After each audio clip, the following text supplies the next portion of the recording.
you're live. Hello, UTLA. It's Alex Caputo Pearl, UTLA president. Hello, parents, students, educators, everybody out there in LA. It's Friday, April 24th. Um, and we love to support you. We're going to get through this together. We have been getting through it together, and we're going to get through it together. I know all of you parents out there, youth out there, educators, UTLA members out there, union members in all sorts of unions. Where you're juggling home life. Uh, Sorry. Okay. Sorry about that. You're juggling home life, you're juggling work life, you're trying to put it all together, right? This is a big challenge, but it has its funny, humorous aspects to it. For example, I think you can when I go outside in the backyard and play basketball with my kids, instead of playing horse, you know, you know how to play horse basketball. We now play horse, but spelling out the names of different characters from The Office.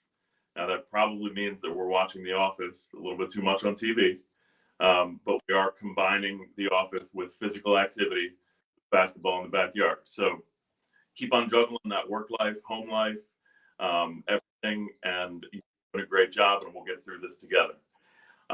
This is an unprecedented time. It's going to be a nice weekend this weekend. Please stay indoors as much as you can. We're going to keep on socially distancing and make sure to work this through. I want to say just a special shout out to we've got a large Armenian population of students and parents and educators here in Los Angeles, and I wanted to give a shout out because today is actually the recognition day of the Armenian genocide. Very important historical event that there has been a fight to make sure is recognized. So just want to recognize that. And I want to start with a couple of movement victories. On Wednesday at the LA City Council, the Hotel and Restaurant Employees Union, who we work with very closely, they, along with a broad coalition that we were very proud to be a part of, they won at the LA City Council the passage of a worker retention and recall policy. What this means is that hotel and restaurant employees, janitors, etc., who are laid off during this crisis are going to be first to be called back and first to be retained for their jobs. Crucially important for employment for those workers. So that was a big victory at the LA City Council. Another victory, I know that educators here in LA, you're gonna jump up and down for this one a little bit. Is that John Daisy actually was kicked out of Stockton Unified School District as the superintendent. So you can be proud that back in 2014, when we kicked Daisy out of LA, he then tried to go to Las Vegas, but they blocked him in Las Vegas. They said, no thanks. We heard about your experience in LA. We want you to be superintendent of Las Vegas. He eventually became superintendent in Stockton, but now, just this week, he was kicked out of Stockton. So if we have ended John Daisy, the privatized education career, then that is a very, very good thing. And him getting kicked out of LA was the beginning of the end of his career. This is someone, parents and youth out there, I don't know whether you remember back in 2014, this is someone who promoted a deep, deep privatization agenda, trying to turn our schools over to private entities who are not accountable, not regulated. So this is a good thing that he's not been able to continue his education career. So let's talk for a couple of minutes about some pretty serious regarding potential budget cuts, okay? And then I'm going to get to a number of updates for you all. We've got to get ready. Part of a movement winning at the LA City Council, part of a movement that bumps out superintendents like John Daisy. Now that movement get ready for cuts, to back against cuts. UTLA's position is that there should be no cuts to public education. There should be no layoffs. Our students need more after a traumatic experience like this, not less, okay? Austin Buettner last week made some comments about expecting that there would not be reductions in staff. And he may think that right now, but no one has seen the state budget yet. So we have to prepare as if they are going to try to do layoffs of educators. We have to prepare as if they're going to try to cut student programs and cut crucial things for parents. And here's why. Listen to these economic numbers. Over 50% of Los Angeles is unemployed right now. It's expected that by the end of this week, over 30% of Southern California will be unemployed. Give me 1 second.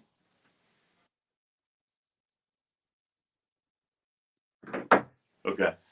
It's expected that by the end of this week, 30% of Southern California will be unemployed.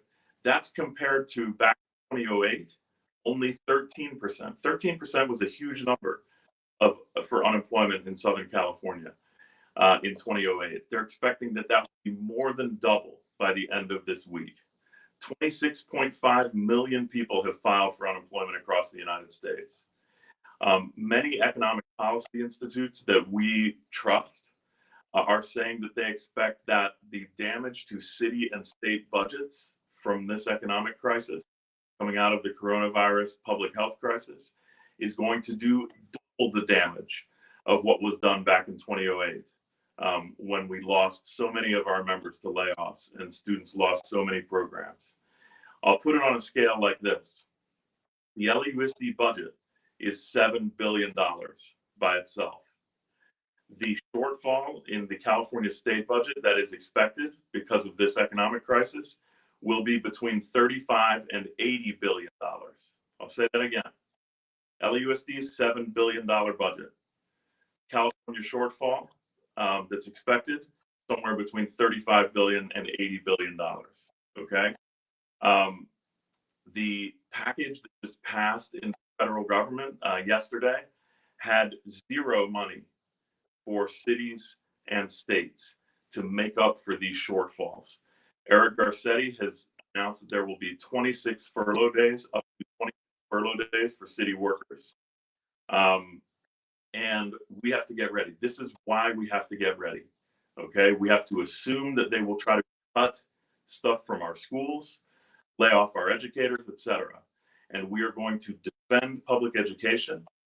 We're not just going to defend public education and say no cuts in student programs, no layoffs. We're not going to say that. We're also going to reimagine things. Say we actually need more. Of course, educators need healthcare, but students need more programs as well. All right.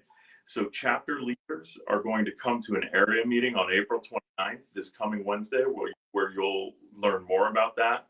There will be another chapter leader May 13th, where you'll come and learn more against our fight to stop any sort of cut, whether it be against student programs, our healthcare, or trying to lay people off.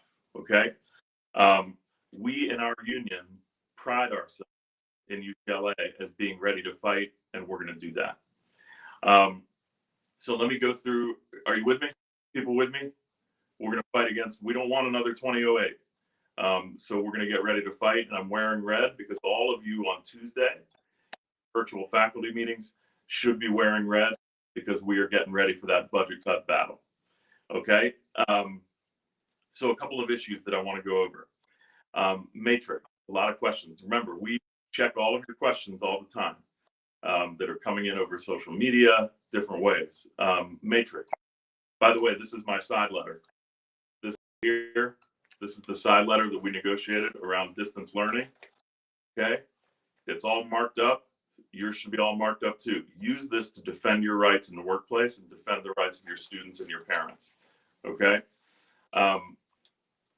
So Matrix. For parents and youth out there, the Matrix is how we organize our instructional program each year in terms of what classes are offered, what teachers are teaching what. It's how we organize our instructional program for your students and for your kids and for you if you're one of our youth leaders there. So the Matrix is going to be done the same way it has always been done, except it's going to be done virtually. Okay. There is a Matrix checklist that we have emailed out chapter leaders and to all members that you should use to make sure that you're doing the process exactly right.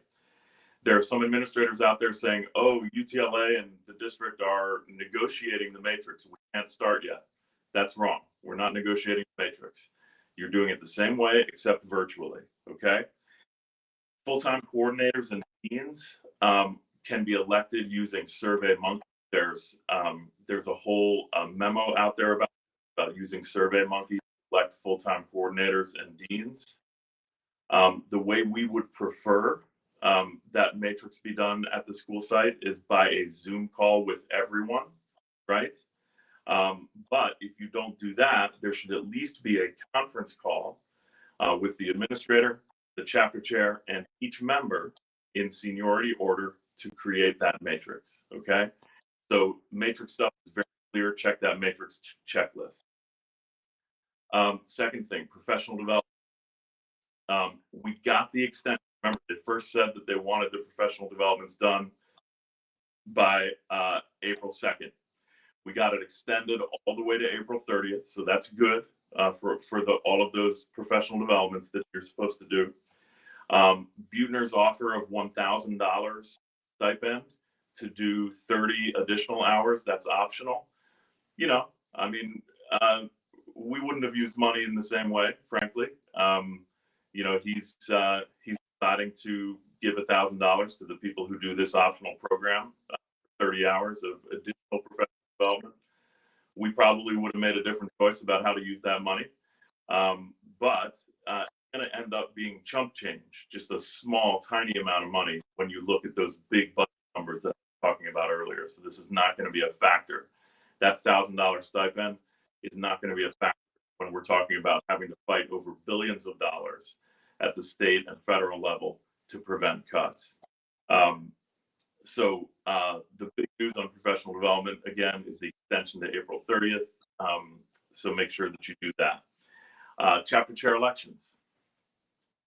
We've got information up on the website about how to do chapter chair elections. It's crucial that all 900 of our work sites have an elected representative. So on our website and in all member emails, you've gotten details on how exactly to handle those chapter chair elections. Okay. Next thing, enforcement guide. This side letter that I just showed you my marked up dog-eared copy of that you should be carrying around too. It's a 7-page document, easy to carry around. We sent out in an all-member email and also to all of our chapter chairs, but also to all of our members, an enforcement guide, which actually walks through this side letter that we negotiated on how work is going to happen during the pandemic. And that enforcement guide goes section by section, giving you suggestions on how to enforce this with your school site administrator. So please make sure to use that. Okay. Grading and placement. I'm just running through a number of different here. Grading and placement. There are the no-fail policy that the district has put forward. That's not something that we bargained. It's what the district arrived at. Frankly, we do support a no-fail policy. We know that it's frustrating to some folks. We do. I've been a teacher for 22 years in the classroom, and I know that grades are how you try to build in accountability for a lot of students. But we just have to look at things differently during a global pandemic. There's not a perfect solution to this, but it is definitely not a good solution to allow students to fail, even though they didn't have from March 13th all the way to the end of the year in order to pick up their grade. I certainly had many students over my teaching career who between March 13th and June were able to raise up their grade. And given that students don't have that opportunity in an inequitable distance learning environment, we have to support the no-F policy. That said, there are some educators who are concerned that the no-F policy will result in incorrect placement of students next year.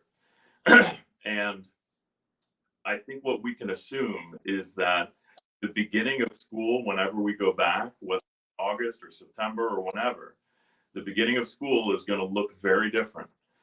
There's going to have to be more review. There's going to have to be some flexibility around, having a student in class and then realizing that that student is placed elsewhere.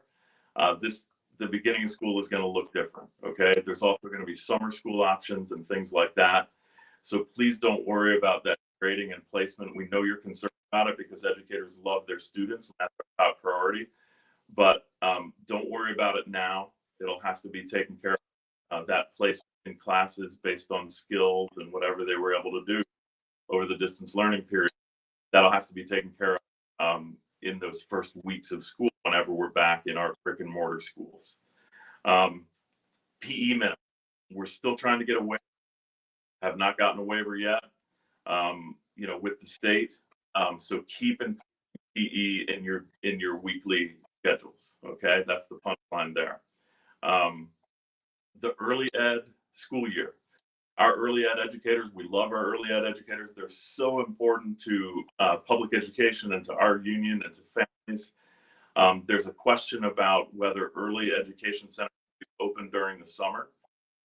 We do not know the answer to that, but I can tell you this definitively, and that is that we are not going to support the reopening of any school, whether it's an early education center or a high school or an adult school, without it being safe. Okay, so we are going to fight tooth and nail to make sure that if things are not safe in the summer, that schools are not. Okay, let me move to charter co-location.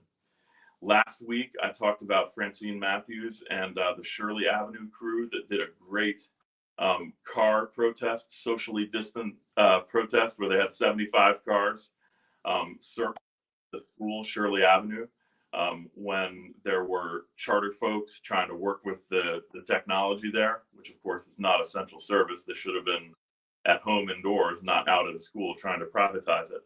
So Shirley Avenue is doing a great job in the fight back. We've also got some other good news on the charter co-location front. Dorsey High School is not going to be co-located. They've been fighting against that.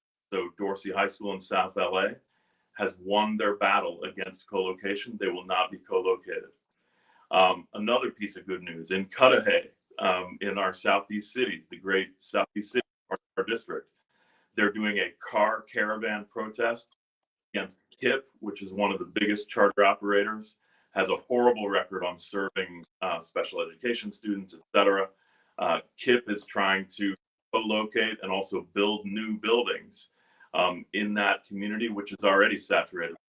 There's already enough schools there. We need to invest in our existing schools, not have new schools that draw money away from our existing schools.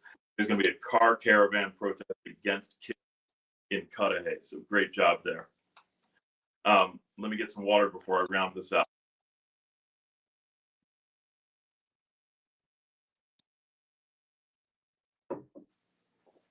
All right.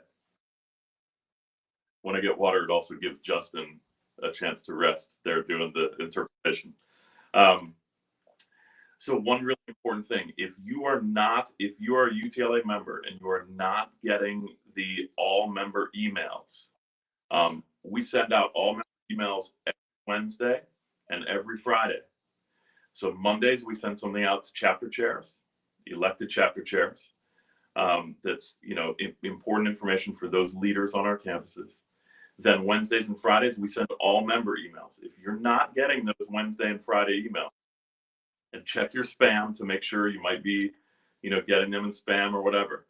If you're not getting them, please email your information, including your name, employee number, all that stuff, to this email address, webmaster@utla.net. I think they're going to put that up in the comments section. Webmaster@utla.net. Okay. Now let me end with, like I said, we're going to get through this. It's April 24th. All of this started when we called for the shutdown of LAUSD schools back on March 12th, if you can believe that. So we're now from March 12th to April 24th. We've been in this moment together, right? And we're going to make it. We're going to make it through. We're going to come out stronger. Our parents are going to come out stronger. Our youth are going to come out stronger. Our educators and our union are going to come out stronger. Okay. And we're going to fight against those budget cuts. No budget cuts, no layoffs, no cuts to healthcare. So to send you off with some good news on the weekend, I want to tell you a couple things. Number one, of course, I know it's Friday. I'm wearing red on Friday, but wear your red on Tuesday for your virtual faculty meetings. Okay. Second piece of good news, I just have to share this. I had a student back in 2008 2009, 2010. He was in my classes for 2 years in a row, named Louis Ramos. And Louis was my student at Crenshaw High School. And Louis was one of the students who organized student walkouts against the teacher life and against the cuts to student programs back during the Great Recession in 2008, 2009, and 2010. And Louis Ramos, I keep in touch with him over Facebook. He's about 28, 29 years old now. He had this great saying. He told me once that CP, they used to call me CP, Mr. CP. CP, you're like the pebble in my shoe. You're like the pebble in my shoe, which is I can keep on walking, but I notice the pebble in my shoe. And you're like the pebble in my shoe because you keep on reminding me every step I take, you keep on reminding me that I've got to be paying attention to something bigger and something broader. And every step I take with that pebble in my shoe, I realize like you're my conscience, right? And Louis was a very wise 16, 17-year-old. And he said that. And he was reminded by that pebble in the shoe, by that tinge of consciousness. He was reminded that he needed to be part of building a broader student movement and got involved in a coalition for educational justice and was very involved in the fight against cutbacks back in 2008 and 2009.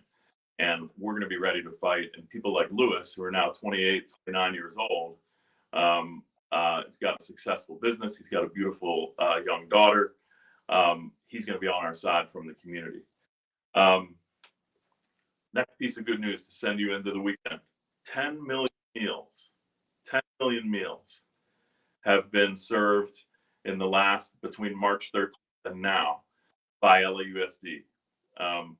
That's a little bit of sad news because it shows the desperation there that this economic crisis and public health crisis has created.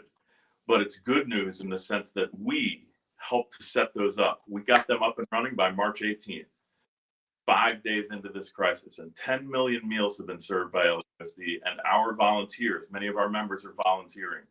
So that's some good news there on that side of helping people survive, and we at LA had something to do with that.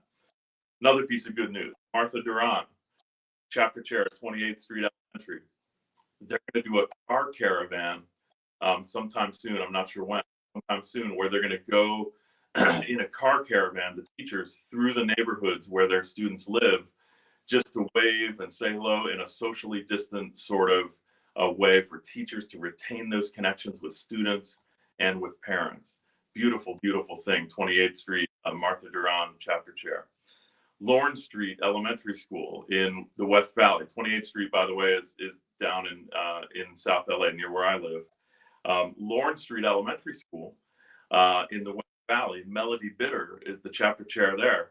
If you didn't look and see the photograph in Wednesday all-member email, look at it, because those teachers at Lawrence Street found a way to say hello to their students and convey their love to their students over Zoom. So take a look at that. It's really beautiful. Lawrence Street and Melody Bitter, thank you. Two last pieces. You all remember that iconic painting, that piece of art during the strike of one of our teachers, Roxana Duenas from Roosevelt High School, with the long hair, wearing the glasses, and it was a tan poster that said "Community Schools Support Democracy." It had this great painting of Roxana on it. Do you guys remember that? That is going into the Smithsonian Museum. They're looking at social movement art, and that was such an iconic thing from our successful strike that is going into the Smithsonian Museum to go down in history with incredible artifacts. So that's a piece of good news. This is what I'll end with. Folks are going to start getting their stimulus checks. Some of us already have. Some of us will get them later. The federal stimulus check. It's not enough money, frankly, especially for low-income people. Remember, we serve in a school district that is 85% low-income folks. Those stimulus checks are not enough. The Congress, the U.S. Congress needs to be pushed more, and it's why we're building the movement we're building. But those stimulus checks, remember, undocumented immigrants who are the parents of so many of our students, and frankly, many of our students are undocumented, who make such incredible contributions to our society, not just in the work they do, but in the culture that they bring, the ideas that they bring. They're such a part of the Los Angeles fabric. Remember, they get nothing in terms of a stimulus check because they're undocumented. So we're going to put up in the comments if you would like to donate. There is a movement, a national movement to donate stimulus checks to undocumented families. If you've got enough to make it through this crisis, and obviously LAUSD is paying us and we're working, we're in a much better position than over half of LA, which is unemployed.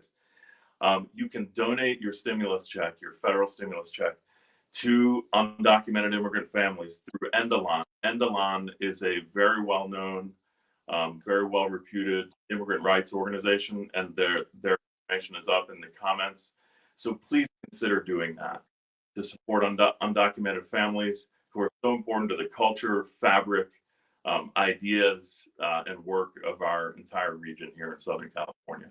So that's some good news and some good deeds that you can do into the weekend. Y'all are awesome. We're going to make it through this. It's April 24th. We'll be back here next week with more. Keep your head up. Stay indoors this weekend. We love you, and we're going to fight for public education, and we're going to thank you very much.